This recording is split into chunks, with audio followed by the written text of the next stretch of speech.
Hello students, आप सभी का अकाउंटेंसी की क्लास में स्वागत है। हम डिस्कस कर रहे थे chapter company accounts issue of share. आज के इस पार्ट में हम डिस्कस करेंगे methods of issue of shares, अंशों को निर्गमित करने की विधियां। तो पिछले पार्ट में हमने जाना था जो प्राइमरी मार्केट है उसमें 5 मेथड्स हैं शेयर्स को इशू करने के। उसमें हमने 2 मेथड डिस्कस कर लिए थे। अब हम देखते हैं नेक्स्ट मेथड। तो चलते हैं प्राइमरी मार्केट में, जिसे हम कहते हैं प्राथमिक बाजार। तो 5 मेथड हैं वो हमने डिस्कस किए थे। फर्स्ट है पब्लिक इशू, जिसको हम पब्लिक ऑफर कहते हैं। इसमें IPO initial public offer, FPO follow on public offer आता है। सेकंड था एग्जिस्टिंग शेयर्स होल्डर, इसमें right issue and bonus issue आते हैं। तो फर्स्ट और सेकंड ये जो मेथड है इनको हमने पिछले पार्ट में डिस्कस कर लिया था। थर्ड मेथड है एग्जिस्टिंग एम्प्लॉइज, इसमें sweat equity shares and ESOP employee stock option plan आते हैं। एंड 4 नंबर पे offer for sale and 5th number में प्राइवेट प्लेसमेंट। तो देखते हैं हम थर्ड मेथड। तो थर्ड मेथड है फॉर इशूइंग एग्जिस्टिंग एम्प्लॉइज, विद्यमान कर्मचारियों को निर्गमन। तो इसको हम समझते हैं एक इमेज से। तो प्राइमरी मार्केट में आपको मैंने बताया था कि जो शेयर है वो खुद कंपनी इशू करती है। तो इसमें कंपनी के द्वारा जो शेयर हैं वो issue the shares to employees, इसमें एम्प्लॉइज को इशू किए जाएंगे। तो ये जो इमेज से पता चल रहा है ये कंपनी के एम्प्लॉइज हैं। तो कंपनी डिसाइड करेगी कि क्यों ना जो शेयर्स हैं वो एम्प्लॉइज को दिए जाए और इनको भी शेयर्स होल्डर बनाया जाए। ठीक है, तो ये दिए जाएंगे एम्प्लॉइज को। तो किस किस तरह से दिए जाएंगे? तो फर्स्ट है sweat equity share and second है एम्प्लॉय स्टॉक ऑप्शन प्लान। तो ये दो तरह के इनको एम्प्लॉइज को शेयर दिए जाते हैं। अब हम एक एक करके समझते हैं कि स्वेट इक्विटी शेयर क्या है। स्वेट समतांश का अर्थ, the shares which are allotted to the employees and directors of the company at a discounted price are called sweat equity shares. Sweat equity shares are actually awarded as a result of sweat, that is hard work, and one of its objective to motivate the employees and directors to stay associated with the company. जो अंश company के कर्मचारियों और निर्देशकों को कम मूल्य या छूट पर आवंटित किए जाते हैं उन्हें स्वेट समतांश कहा जाता है। स्वेट समतांश वास्तव में स्वेट यानी पसीने यानी मेहनत के फलस्वरूप प्रदान किए जाते हैं और इनका एक उद्देश्य कर्मचारियों और निर्देशकों को कंपनी से जुड़े रहने के लिए प्रेरित करना भी होता है। तो ये जो शेयर हैं ये दिए जाएंगे एम्प्लॉइज एंड डायरेक्टर्स को, उनको कंपनी देगी। और कौन कौन से डायरेक्टर और एम्प्लॉय जो काफी मेहनत कर रहे हैं, पसीना बहा रहे हैं। तो इसको समझते हैं हम एक इमेज से। तो issued sweat equity share to, तो जो पसीना बहा रहे हैं या काफी ज्यादा क्या कर रहे हैं, मेहनत कर रहे हैं, हार्ड वर्क कर रहे हैं, तो ये हार्ड वर्कर्स एम्प्लॉइज और डायरेक्टर्स को ही दिए जाएंगे और बाकियों को दिए जाएंगे। ठीक है, तो ये हमने समझा स्वेट इक्विटी शेयर्स के बारे में। तो ये किन किन को दिए जाते हैं? डायरेक्टर्स एंड एम्प्लॉइज को जो हार्ड वर्कर होते हैं। अब हम आगे इनके बारे में जानते हैं। According to Section 54 of the Companies Act 2013, sweat equity shares are the equity share which are issued by the company to its employees or directors at a discount or for consideration other than cash for providing know-how, ये काफी important है, of making available rights to use intellectual property, ये भी काफी important है। इसको आगे समझते हैं। कंपनी अधिनियम 2013 की धारा 54 के अनुसार स्वेट समतांश वे समतांश है जो कंपनी द्वारा अपने कर्मचारियों या निर्देशकों को छूट पर या नकद के अतिरिक्त किसी अन्य प्रतिफल के बदले जारी किए जाते हैं ताकि बौद्धिक संपदा का उपयोग करने के अधिकार उपलब्ध कराने के बारे में जानकारी प्रदान की जा सके। तो ये जो सेक्शन 54 है कंपनी एक्ट का, इसमें जो स्वेट इक्विटी शेयर के बारे में बताया इसको हम समझते हैं इमेज से। तो इमेज में देखो आपको नो हाउ यहाँ पर लिखा हुआ है और बीच में जो है ये एम्प्लॉइज हैं। तो सबसे पहले पता होना चाहिए कि नो हाउ के बारे में। नो हाउ क्या है? तो know how refers to skill, ability and knowledge that peoples have. Know how का तात्पर्य उन कौशल, योग्यताओं और ज्ञान से है जो लोगों के पास है। तो जो एम्प्लॉइज होते हैं, एम्प्लॉइज के पास क्या होता है? स्किल भी होती है, एबिलिटी भी होती है और नॉलेज भी होता है। तो जब वो अपनी स्किल, एबिलिटी और नॉलेज को क्या करते हैं, कंपनी में उसका यूज करते हैं, तो कंपनी की जो शेयर्स मार्केट है वो ग्रो करती है, जैसे कि आपको इमेज से पता चल रहा है, और उसके प्रॉफिट भी क्या होते हैं, वो बढ़ते हैं, जैसे कि आपको इमेज से पता चल रहा है।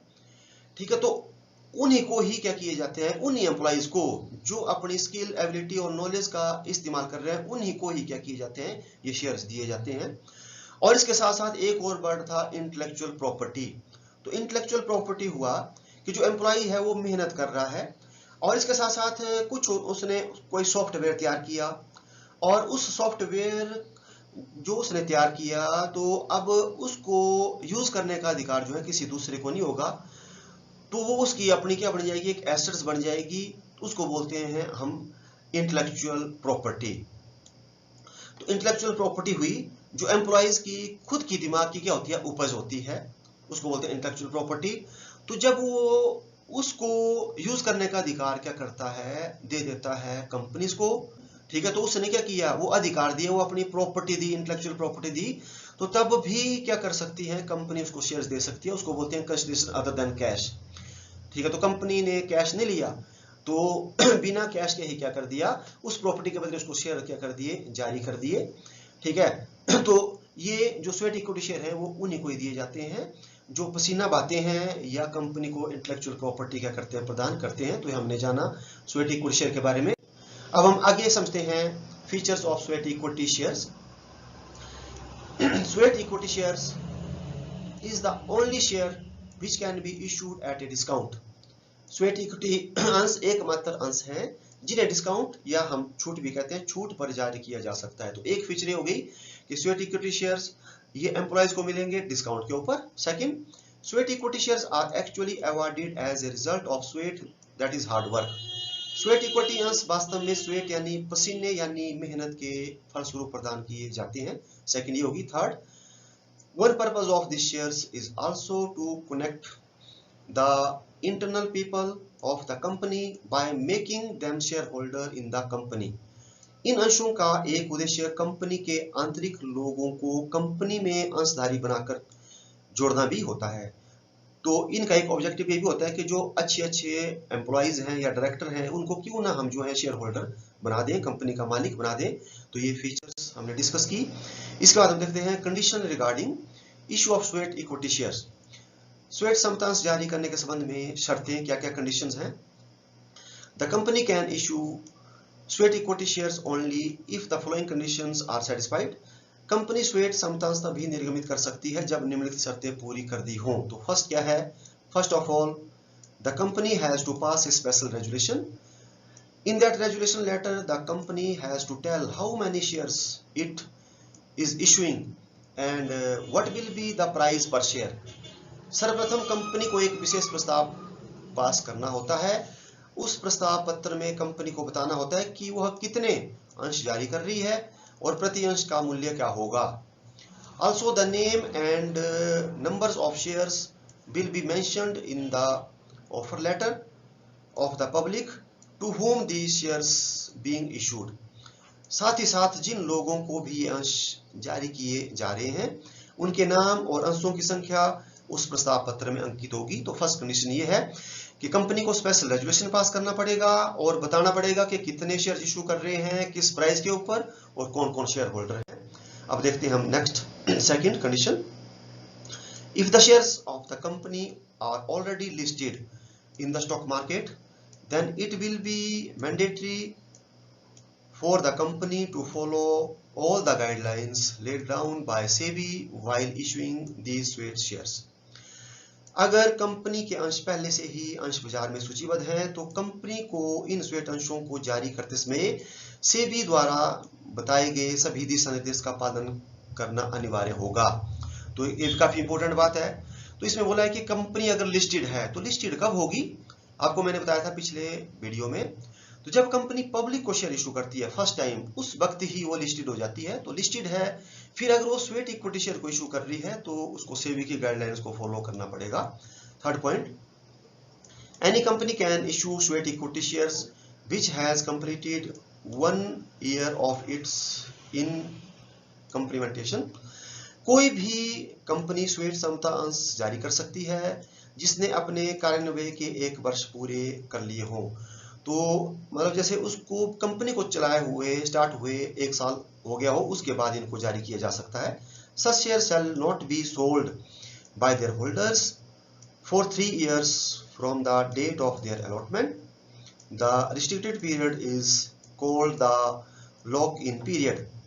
ऐसे अंश इनके धारकों द्वारा इनके आवंटन के 3 वर्ष तक नहीं बेचे जाएंगे, जो प्रतिबंधित अवधि लॉक इन पीरियड कहलाती है। तो एक भी इंपॉर्टेंट बात है कि जब स्वेट इक्विटी शेयर जो हैं वो इशू किए जाएंगे, अलॉट किए जाएंगे, तो 3 साल के अंदर जो जिसको भी दिए हैं वो इनको ट्रांसफर नहीं कर सकता, इनको बेच नहीं सकता। तो 3 साल के बाद ही इनको ये राइट होता है बेचने का। तो ये हमने जान लिया स्वेट इक्विटी शेयर के बारे में।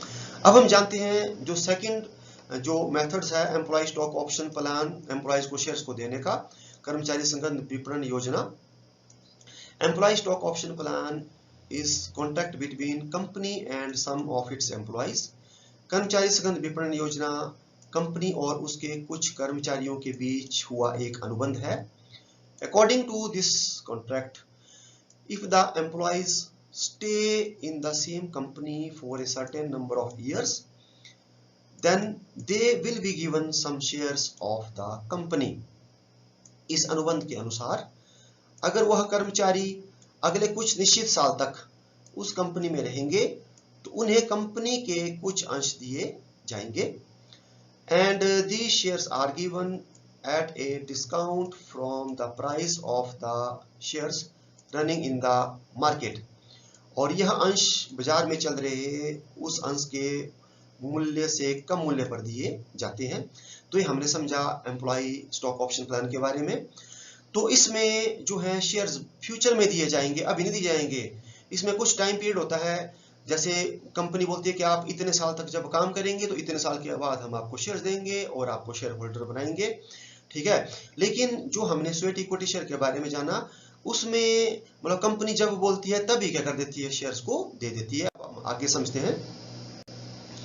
Employ stock option means the option given to the directors, officers or employees of a company or of its holding companies or subsidiary company or companies if any which gives such director, officers or employees the benefit or rights to purchase or to subscribe for the shares of the company at a future date at a predetermined price.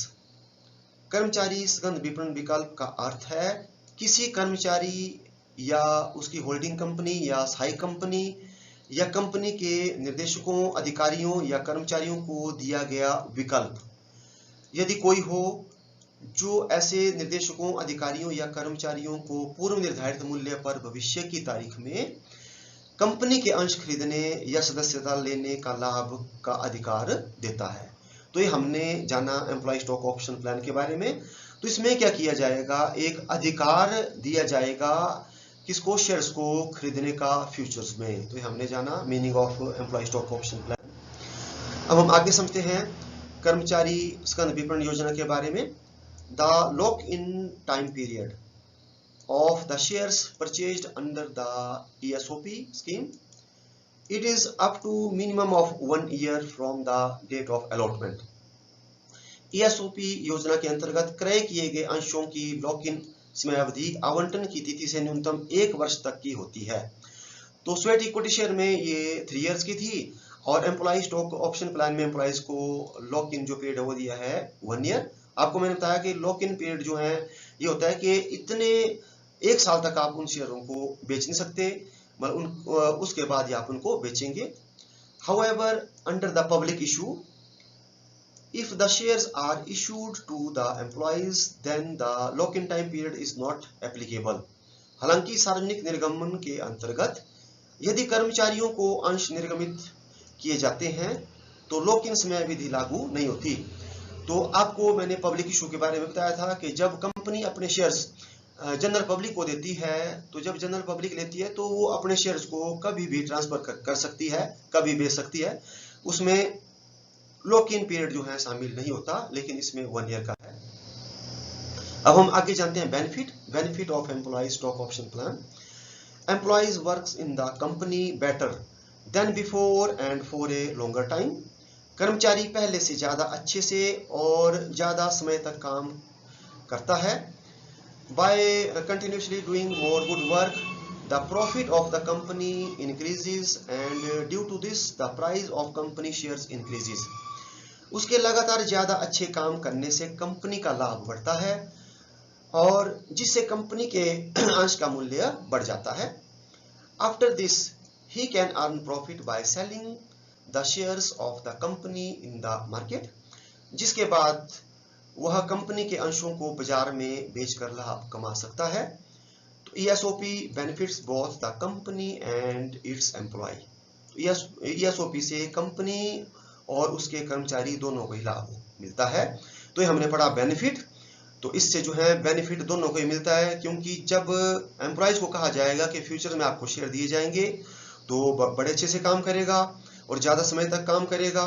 जब अच्छे से काम करेगा तो company को profit होंगे तो company के शेयर्स की वैल्यू बढ़ेगी। जब शेयर्स की वैल्यू बढ़ेगी तो फिर दोनों को ही फायदा मिलेगा, कंपनी को भी और कर्मचारी को भी। तो आज के इस पार्ट में बस इतना ही। अब हम मिलते हैं नेक्स्ट पार्ट में। Thank you.